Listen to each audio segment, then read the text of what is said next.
Artificial इंटेलिजन्सनं माणसाच्या आयुष्यात काही वर्षापूर्वी चंचू प्रवेश केला. मात्र आता हे तंत्रज्ञान मानवी आयुष्य व्यापायला लागलंय. एआयनं तयार केलेले वेगवेगळे फोटो, एडिट केलेले व्हिडिओ, संगीतबद्ध केलेली गाणी हे मनोरंजनाचे प्रकार आपण उत्सुकतेनं पाहतो. मात्र हेच एआय आपल्या आता पोटावर पाय आणतंय. कारण एआय ही केवळ तंत्रज्ञानाची क्रांती नाही, तर नोकऱ्यांच्या बाजारातला भूकंप आहे, असं तज्ज्ञांचं म्हणणं आहे.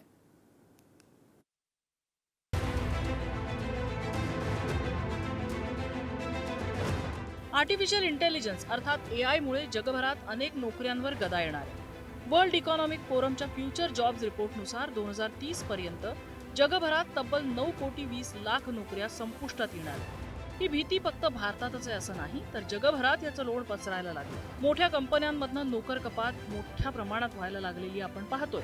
Google, Microsoft, Apple, Accenture, Tata, Infosys आणि जगभरातल्या मोठ्या कंपन्या हजारोंच्या संख्येनं कर्मचारी कपात करतात. ही कर्मचारी कपात फक्त सॉफ्टवेअर क्षेत्रात आहे असं नाही, तर सर्वच क्षेत्रात ही कर्मचारी कपात हळूहळू पसरते आणि याचं खापर एआयवर फोडलं जातंय.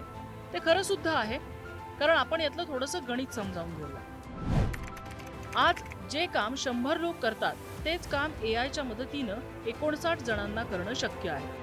त्यामुळे 85% कंपन्या आपल्या कर्मचाऱ्यांना नवी कौशल्य शिकवण्यासाठी पुढाकार घेतात. 70% कंपन्या नवकौशल्य असलेल्या कर्मचाऱ्यांना नोकऱ्या देण्याची तयारी करतात. अत्यंत क्लिष्ट आकडेमोडीपासून कविता किंवा एखाद्या जाहिरात चित्रपटाची स्क्रिप्ट लिहिण्यापासूनची सर्व कामं एआयच्या मदतीनं करता येऊ लागली आहेत. अशी क्रिएटिव्ह कामं जर एआय करू लागलं तर सर्वसामान्य नोकरदारांचं काय? तर आता कुणाकुणाच्या नोकऱ्या धोक्यात येत आहेत आपण बघूया. काउंटर क्लार्क म्हणजे पोस्टल, बँक, तिकीट क्लार्क इत्यादी.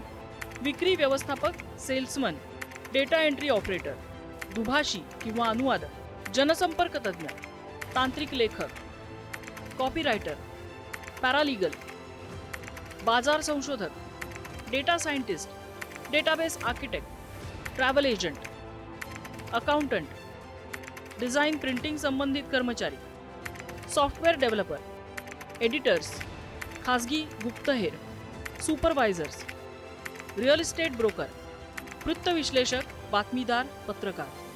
पण घाबरून जाऊ नका, कारण एआयमुळे नव्या नोकऱ्याही तयार होणार आहेत, मात्र त्यांचं स्वरूप बदलणार आहे. कारण एआय मानवाची जागा घेत नाही, तर ते फक्त काम करण्याची पद्धत बदलतंय. थोडक्यात नोकऱ्या संपणार नाहीत, तर नोकऱ्यांचं स्वरूप बदलणार आहे. जुन्या पारंपरिक कार्यपद्धतीच्या जागी तंत्रज्ञान दिसेल, मात्र यासाठी मोठ्या प्रमाणात कुशल मनुष्यबळाची गरज लागणार आहे. त्यामुळे एआय बद्दलची समज वाढवण्याची गरज आहे.